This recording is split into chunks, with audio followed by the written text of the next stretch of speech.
It was the kind of ordinary morning that barely registers in memory until something extraordinary happens. As I stood in front of the mirror, brushing my teeth with the monotonous regularity of routine, I noticed it. My reflection blinked a fraction of a second before I did.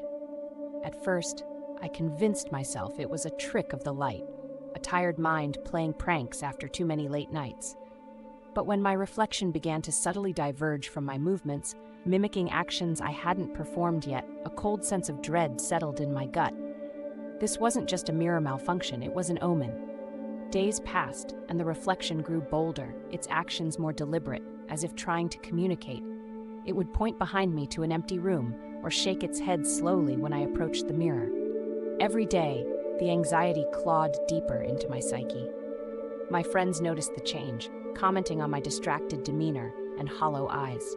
I tried to explain, but how do you tell someone your reflection has a mind of its own without sounding insane?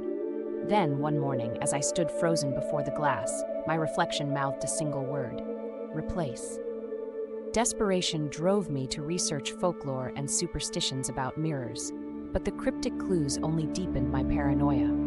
I discovered tales of doppelgangers and the sinister implications of seeing one's own. The idea that my reflection was warning me about an imposter waiting to take my place seemed ludicrous, yet I couldn't shake the feeling of being watched, of someone or something observing my every move, waiting for the right moment to strike.